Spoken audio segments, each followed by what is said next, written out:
Historical research or historical method of research is a process of selecting the area or topic to write the history about, collecting data about events that occurred in the area or about the topic, collating the data, sifting the authentic from non-authentic, and then making an interpretative narrative about or critical inquiry into the whole truth of the events. Or, historical research describes what occurred in the past and then makes a critical inquiry into the truth of what occurred. The first major activity in historical research is choosing and defining the problem. The second activity in historical research is collecting the data. Get it? Get it? The third major activity in historical research is critically analyzing the data. Thank you, ma'am.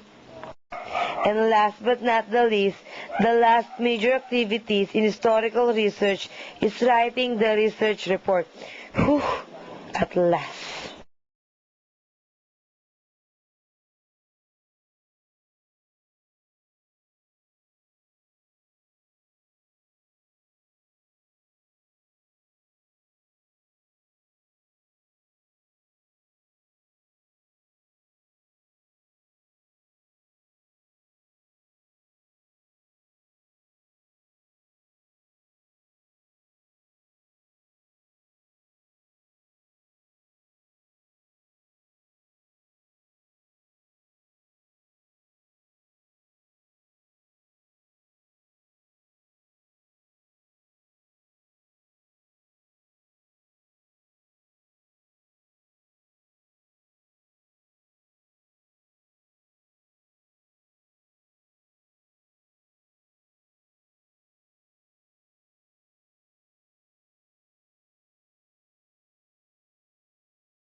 Yan.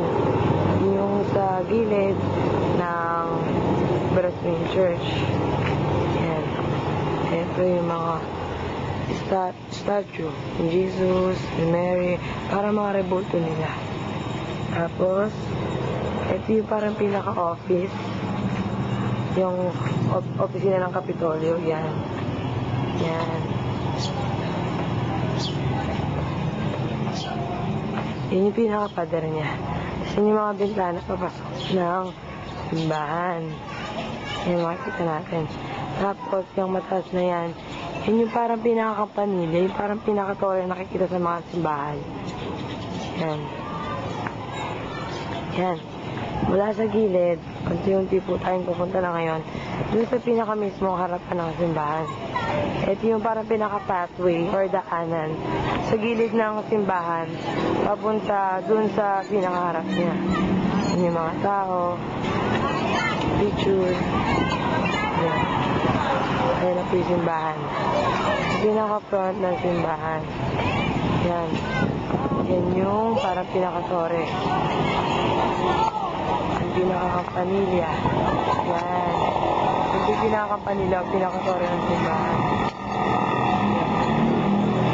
Yan po mismo yung parang pinaka-harapan ng simbahan ng Brazilian Church. Yan po yung nakikita natin sa St. Pedro.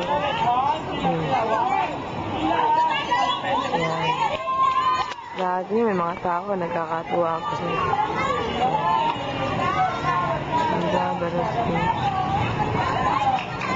Yan po yung puno na madalas makita.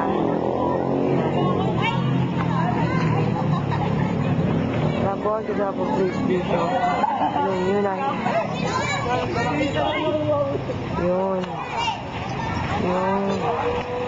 Ayun po. Yun yung parang pinaka-grotto nila. Yung grotto. Tapos, ayun naman po yung kay Manuel. Nung kay Manuel Quezon, nung siya kasi dahilan ko ba't naging historical site tong Wellspring Church.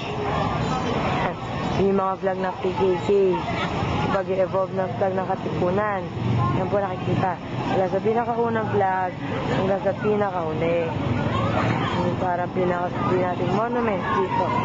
Pero ngayon laruan na lang po ng bata. Ayan po yung simbahan. At meron po ako isang lugar na nakasabit dito. Yung yan. Kung kaya niyo pong basahin, yung nakalagay dyan. Yan o. Makikita niyo nakasulat dyan eh. Landas ng Kalayaan. Centennial 98 Freedom Trail National Trunk Site. Yan. Bali, ito po yung pinakaunang pinaglagyan ng puno. Yung puno nakikita sa 10 peso din, diyan talaga nakatanim yun. Siyempre, matanda na. Diba? Pero po yung parang pinaka-pasilyo. Punta doon sa simbahan. Yan. Yan po.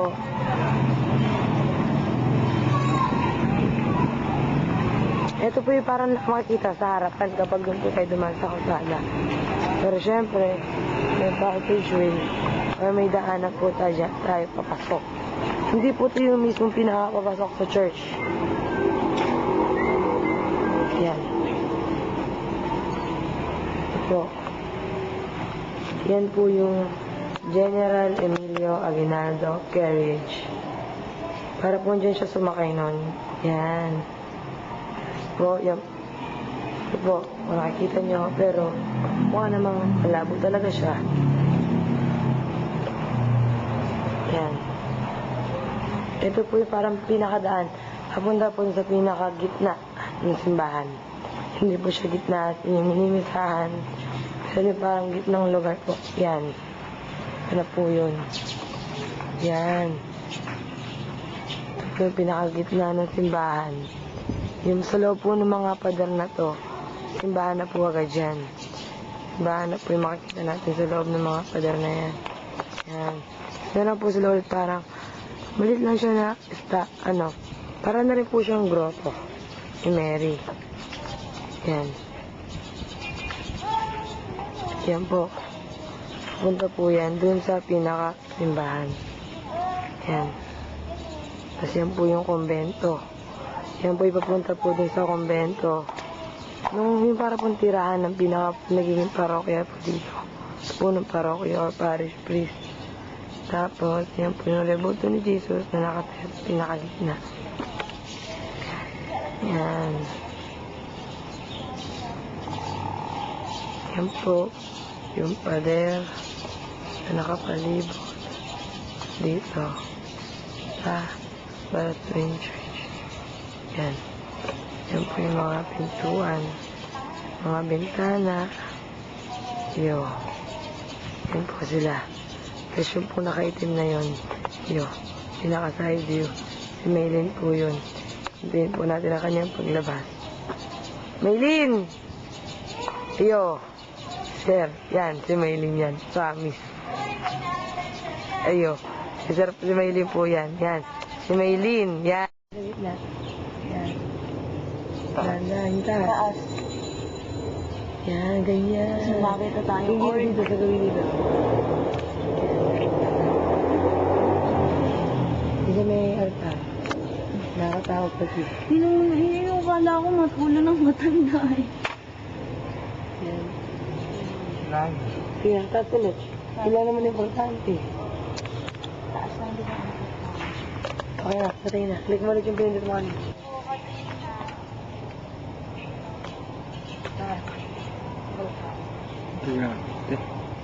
May ano?